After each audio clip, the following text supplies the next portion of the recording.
Under world cup இருக்காதுல எனக்கு அப்போ எதுவுமே தெரியாது. இந்தியா ஆடணும் அந்த மாதிரி தான் ஒரு கனவு இருந்துச்சு. அவங்க ஒரு அது அழுதுட்டாங்க. நான் எதுவுமே சொல்ல முடியல. அவங்கள ஒரு ஆனந்த கண்ணீர் மாதிரி சொல்லலாம். அப்பா அம்மா சப்போர்ட் கண்டிப்பாக இருக்கணும். கொஞ்சம் காசு வேணும். ஏன்னா இப்போ தான் நான் ஸ்பான்சரில் இருக்கேன். பட் முன்னாலாம் ஃபுல்லாக அப்போ தான் காசு எல்லாமே. ஹேர் கட் யாரோட? ஏன்னா ஒரு மாதிரி ஸ்டைலாக ரகடாக இருக்கு, பார்க்கும்போதே தெரியுது. எனக்கு ஸ்வெட் நிறைய ஆகும். ஆமாம், ஹெல்மெட் வேற போடணும். ஹெல்மெட் எனக்கு சும்மா ஒரு 5-6 ஸ்டெப் எடுத்தாலே ரொம்ப ஸ்வெட் ஆகும். இப்போ கூட கை எல்லாமே ஸ்வெட் ஆகுது. அப்பா கூட ஓகேன்னு சொல்லுவார். பட் அம்மா வேணான்ட்டாங்க. நான் அப்பாட்ட சொல்லிட்டு போனால் ஏஷியாவுக்கு முடிச்சுட்டு வந்தால் கூட நான் கலர் அடிச்சுப்பேன். ரொம்ப சாப்பிட்டு வெயிட் ஆகிட்டோம்னா குறைக்கிறது ரொம்ப கஷ்டம். அதுவும் பாய்ஸ் குறைச்சலாம், பட் கேர்ள்ஸ் குறைக்கிறது ரொம்ப ரொம்ப கஷ்டம். ஏன்னா அண்டர் 15 ரொம்ப பேடான ஒரு இமேஜ் கேரக்டர் அந்த மாதிரி. இதில் வந்து டேலண்ட் இருந்தால் போதும். நான் பாலிடிக்ஸ் இருக்குது, டேலண்ட் இருந்தால் கண்டிப்பாக இங்கே தூக்கிப்பாங்கண்ணா. மூமெண்ட்ஸில் கண்டிப்பாக தூக்குவாங்க. லைகா புரொடக்ஷன்ஸ் சுபாஷ்கரன் வழங்கும் அஜித் குமார் நடிப்பில் விடாமுயற்சி இன்று முதல் உலகமெங்கும். வணக்கம். வணக்கம். ஒரு உமன் கிரிக்கெட்டராக நம்ம வந்து கிரிக்கெட் விளையாடுறதுக்கே இங்கே நிறையா பேர் வந்து உங்களை நிறையா பேசியிருக்கவும் வாய்ப்பு இருக்குது. அப்பாட்ட நிறையா பேர் சொல்லியிருப்பாங்கள்ல, என்ன ஏதாச்சும் அந்த இது மாதிரி கேள்விப்பட்டிருக்கீங்களா? ஏன் பொண்ணு கிரிக்கெட் விளையாட விடுற அப்படின்னு நீங்கள்? அது யாரும் அப்படி சொல்கிறது, ஃபேமிலி மெம்பர்ஸ் யாரும் கேட்கலண்ணா. அது அப்பாவோட டிசிஷன். அதெல்லாம் அப்பா மீறி யாருமே இங்கே பண்ண மாட்டாங்க. பட் வெளியே நிறையா பிளேஸோட பேரண்ட்ஸ் வந்து நிறையா பேசியிருக்காங்க. ஏன்னா அண்டர் 15 ரொம்ப பேடான ஒரு இமேஜ் கேரக்டர் அந்த மாதிரி. ஏன்னா நான் எதுவுமே தப்பு பண்ணியிருக்க மாட்டேன். அவங்களாம் ரன் அவுட் ஆகிருப்பாங்க. பட் ஆனால் ஏமால அது பழி இங்கே தான் நிற்பாங்க ஒருத்தவங்க பேரண்ட்ஸ். எங்கள் அப்பா இங்கே தான் நிற்பார். ஆனால் அவங்க எப்படி சொல்லுவாங்கன்னா, அவள் தான் கமந்து இவ தான் ரன் அவுட் ஆக்கி விடுவா அப்படின்னு. ஆனால் எங்கள் அப்பா எதுவுமே பேசாமல் அப்படியே வந்துடுவார். ஸோ அந்த மாதிரி எனக்கு ஒரு கேரக்டர் 15 ரொம்ப ரொம்ப அதை தாண்டி வந்து, ஆனால் எப்படி சொல்றது, அதை எங்கள் அப்பா பெருசாக எடுத்துக்க மாட்டாருண்ணா. ஓகே, அவங்க பேசுகிறவங்க பேசிதான் இருப்பாங்க, நம்ம பண்ண வேண்டியதை பண்ணலாம், அந்த மாதிரி தான் ஒரு டாக் இருக்குமே தவிர. ஓகே, எனக்காவது தோணி இருக்கா நம்ம வந்து இவ்வளோ தூரம் ஒரு அச்சீவ் பண்ணுவோம்? ஏன்னா ஃபஸ்ட்டு ஸ்கேட்டிங்கில் இருக்கியே, அதுக்கப்புறம் கிரிக்கெட் மாறலாம், கிரிக்கெட் நல்லா வருது அப்படின்றப்ப ஸ்டார்ட் பண்ணுறோம். பட் தோணி இருக்கா எப்படியாச்சும் இந்தியா அண்டர் 19 ஆடுவோம், அடுத்து IPL செலக்ட் ஆகும், இப்படிலாம் என்னையாச்சும் தோணி இருக்கா? ஆனால் எப்படி சொன்னது, நான் எனக்கு அப்போலாம் ஸ்டேட் இருக்கும் தெரியும். பட் ஆனால் எப்படி சொல்கிறது, கிரிக்கெட்னால எனக்கு கொஞ்ச நாள் போனப்போ தான் தெரிஞ்சு இந்தியா ஆடணும் அப்படின்னு. ஆனால் எனக்கு அண்டர் வேர்ல்ட் கப் இருக்காதுல எனக்கு அப்போ எதுவுமே தெரியாது. இந்தியா ஆடணும் அந்த மாதிரி தான் ஒரு கனவு இருந்துச்சு. அதுக்கப்புறம் கொஞ்ச நாள் போகும்போது தான் தெரியும் அண்டர் 19 இருக்குது. எப்படின்னா என்னோட அட்லாஸ்ட் ட்ரீம் வந்து சீனியர்ஸ் இந்தியா தான். ஸோ எப்போவுமே அது இருக்குதா. ஓகே, ஹேர் கட் யாரோட இன்ஸ்பிரேஷனில் ஹேர் கட்?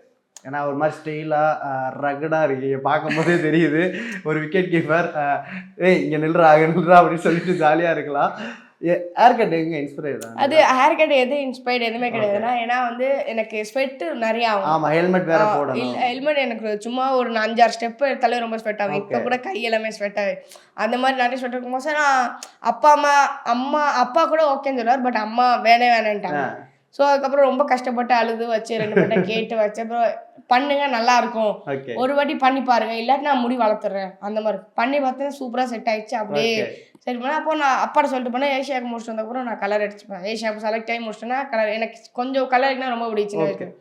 ஏஷியாவுக்கு முடிச்சுட்டு வந்தோடனே நான் அப்பாட்ட சொல்லிட்டு சரி கலர் அடிச்சுக்கோ அப்படின்னு. அப்புறம் என்ன கலர் செட் ஆகும்னு சொல்லிட்டு ஏதோ ஒரு கோல்டன் கலரு ஏதோ ஒரு கலர் அடிச்சுட்டு அப்படியே ஏதோ ஒரு ஹேர் கட் மெயின்டைன் பண்ணது தான். எவ்வளோ ஹாப்பியாக இருக்கு. ஏன்னா அப்பா அம்மா வந்து அவ்வளவு கஷ்டப்பட்டு நீங்கள் சொன்னீங்க ஒரு 1.5 லட்சத்துக்கு அண்ணனுக்காக நெட் போட்டு தனியாக போகும்போது அப்பாவோட பேஷன் புரியுது. அப்பா வந்து என்னால் அச்சீவ் பண்ண முடியல, அதை என் பசங்க பண்ணணும்னு அவ்வளவு கஷ்டப்பட்டுக்கிட்டு இருக்காரு. ஃபஸ்ட்டு IPL செலக்ட் ஆகிய, அதுக்கப்புறம் இந்தியா அண்டர் 19 மாறுறப்ப அப்பா அம்மாவோட சந்தோஷத்தை பார்க்கும்போது உங்களுக்கு எப்படி? அது எப்படி சொல்லுதுன்னா, அவங்க ஒரு அது அழுதுட்டாங்க. நான் எதுவுமே சொல்ல முடியல. அவங்கள ஒரு ஆனந்த கண்ணீர் மாதிரி சொல்லலாம். அதெல்லாம் அவங்க எப்படி சொல்றது, அவங்க நடத்த வேண்டியது. பட் ஆனால் அவங்க பண்ண ஹார்ட் ஒர்க்குக்கு இது கம்மின்னு சொல்ல மாட்டேன். இது பர்ஃபெக்டான ஒரு இடம். இனிமேல் ஹார்ட் ஒர்க் பண்ணால் கண்டிப்பாக நான் மேலே போகலாம். பட் ஆனால் அவங்க 2 பேர் ஹார்ட் ஒர்க்கு ரொம்ப சொல்ல முடியாது.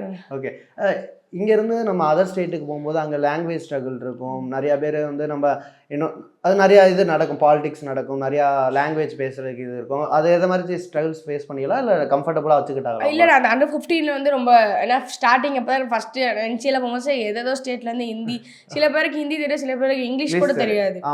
அதான் ப்ராப்ளம். அதனால அப்போலாம் ரொம்ப கஷ்டப்பட போக எல்லாருக்கூடையும் பழகுவோம் சார்.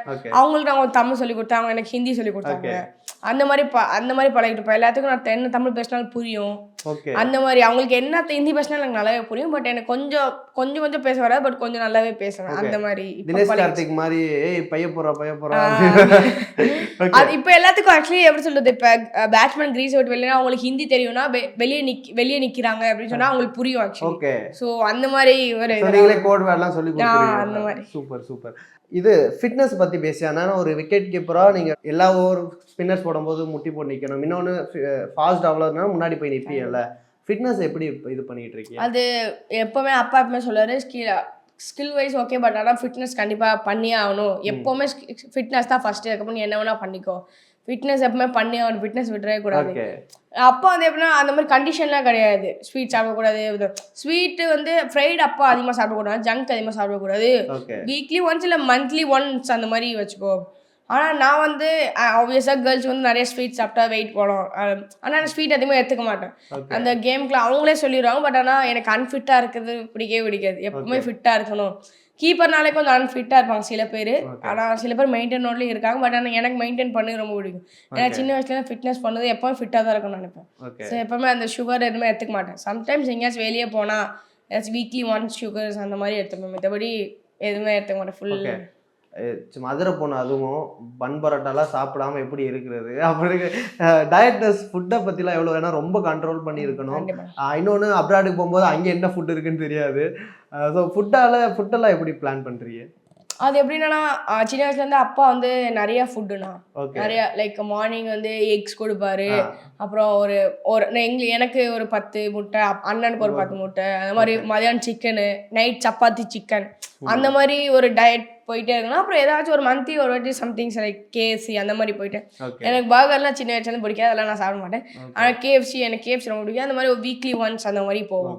அந்த மாதிரி தான் போகுமே தவிர அந்த ஃபுட் கண்ட்ரோல் கண்டிப்பாக இருக்கணும். எப்போவுமே அது இருந்தாகணும்னா எப்பயாச்சும் எப்படி சொல்கிறது, இப்போ நம்ம எதுவுமே எந்த டோர்னமெண்ட் இல்லாமல் ஆஃபில் இருக்கும், ஆஃப் சீசனில் இருக்கணும்னா ஓகே, அதுவும் கொஞ்சம் சாப்பிட்லாம். பட் ரொம்ப சாப்பிட்டு வெயிட் ஆகிட்டோம்னா குறைக்கிறது ரொம்ப கஷ்டம்.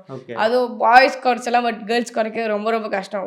ஒரு ஏஜ் தாண்டிச்சுன்னா ரொம்ப கஷ்டம். அதுக்கு முன்னாடி குறைச்சி ஃபிட்டாக இருக்கணும். ஓகே. ஸோ அந்த மாதிரி. ஓகே. கமலினிக்கு என்ன ஆசை? T20 ஆடணும் ஆசையா, இல்லை ஓடிஏ ஆடணும் ஆசையா, இல்லைனா டெஸ்ட் ஆடணும் ஆசையா? இல்லைண்ணா, எனக்கு எல்லாமே ரொம்ப பிடிக்கும். T20 ஓடிஏ நான் டக்குன்னு அடாப்ட் ஆகிடுவேன். எதுக்குரியது எதுனா எனக்கு 3மே ரொம்ப பிடிக்கும். ஏன்னா டெஸ்ட்டில் சீக்கிரமாக 100, எல்லாத்துலேயும் 100 அடிக்கலாம். பட் ஆனால் டெஸ்ட்டில் கொஞ்சம் பொறுமையாக ஆடலாம். ஓடிஏல கொஞ்சம் புஷ் பண்ணணும், T20ல இன்னும் புஷ் பண்ணணும். ஸோ அதெல்லாம் எல்லாமே எனக்கு ரொம்ப பிடிக்கும். எது ஆனாலும். ஓகே. ஐபிஎலுக்கு எவ்வளோ மென்டலாக தயாராக இருக்கிய ஒரு மும்பை இந்தியன்ஸ்க்காக? Suppose first match you are going to பிளேன்னு சொல்கிறாங்க, கவுர் தலைமையில், இந்தியாவோட கேப்டன் தலைமையில் ஆட போறீங்க. மென்டலி எவ்வளோ ரெடியாக இருக்கீங்க? அதான் முன்னாடி சொன்ன மாதிரி மென்டலாக எதுவுமே ப்ரெஷர் எதுவும் திங்க் பண்ண மாட்டேன். ஜஸ்ட் சிம்பிளாக நான் என்ன பண்ணிட்டு இருந்திருக்கேனோ, என்ன லேர்ன் பண்ணியிருக்கோம், அப்போ எக்ஸிக்யூட் பண்ணணும், அவ்வளோதான். ஜஸ்ட் நான் அவங்ககிட்ட நான் எவ்வளோ திங்ஸ் வாங்கிக்க முடியும் தான் பார்ப்பேன் தவிர எப்படி பண்ணுறது, அப்போ அவங்க போய் பெருசாக பண்ணணும், அவங்களுக்கு மேலே பண்ணணும் அப்படிலாம் என்னால் சான்ஸ் இருக்குது. பட் ஆனால் எதுக்கு அந்த மாதிரி ட்ரை பண்ணணும்? ஒரு ட்ரை பண்ணி சப்போஸ் எதுவும் நெகட்டிவாக நடந்துச்சுன்னா சிம்பிளாக வச்சு என்ன போய் பண்ணணுமோ அதை பண்ணிடுவேன். Okay, done. கடைசி கொஸ்டினா, நிறைய பேர் இனிமேல் உங்களை பார்த்து கிரிக்கெட் விளையாட ஸ்டார்ட் பண்ணுவாங்கன்னு நினைக்கிறேன். ஏன்னா நம்மளாலே அச்சீவ் பண்ண முடியுன்றதுக்கு நீங்கள் ஒரு எடுத்துக்காட்டாக இருந்திருக்கீங்க. உங்களை மாதிரி பிள்ளைகளுக்கு, அடுத்து கிரிக்கெட்டை நோக்கி வர பிள்ளைகளுக்கு என்ன சொல்ல விரும்புகிறீங்க? ஒரே வார்த்தை, அவங்களுக்கு முதல்ல இன்ட்ரெஸ்ட் இருக்கான்னு தெரியும். நான் கிரிக்கெட்டில் இன்ட்ரெஸ்ட் இருந்துச்சுன்னா கடைசி வரைக்கும் நான் பெரிய லெவல் ஆடுவேன்னா தரமாக. அப்புறம் செகண்ட் விஷயம், அப்பா அம்மா சப்போர்ட் கண்டிப்பாக இருக்கணும். கொஞ்சம் காசு வேணும். ஏன்னா இப்போ தான் நான் ஸ்பான்சரில் இருக்கேன். பட் முன்னாலாம் ஃபுல்லாக அப்போ தான் காசு எல்லாமே காசுல. ஆனால் கொஞ்சம் காசு வேணும். பட் அப்பா அம்மா சப்போர்ட் கண்டிப்பாக இருக்கணும். அதுக்கப்புறம் இன்னொரு விஷயம், டிசிப்ளின் இருக்கணும். அதுக்கப்புறம் ஹார்ட் ஒர்க்கு. ஃபஸ்ட்டு டிசிப்ளினுக்கு அப்புறம் ஹார்ட் ஒர்க்கு, அதுக்கப்புறம் டெடிகேஷன் எல்லாம் தாராளமாக வந்துடும். ஹார்ட் ஒர்க் பண்ணிங்கன்னா கிராமத்துலேருந்து எங்கேருந்தோ கண்டிப்பாக முன்னேறலண்ணா. இதில் வந்து டேலண்ட் இருந்தால் போதுண்ணா. பாலிடிக்ஸ் இருக்குது, பட் ஆனால் டேலண்ட்டோட பாலிடிக்ஸ்னால் நான் இல்லைன்னு தான் சொல்லுவேன். டேலண்ட் இருந்தால் கண்டிப்பாக இங்கே தூக்கிப்பாங்கண்ணா. மூமெண்ட்ஸில் கண்டிப்பாக தூக்குவாங்க. அதனால அதை மட்டும் போட்டால் போதும், மித்தபடி எதுவுமே. வாழ்த்துக்கள் கமலினி, இன்னும் நிறைய உச்சத்தை தொடரணும். ரொம்ப நன்றி. தேங்க்யூ. லைகா புரொடக்ஷன்ஸ் சுபாஷ்கரன் வழங்கும் அஜித் குமார் நடிப்பில் விடாமுயற்சி இன்று முதல் உலகமெங்கும்.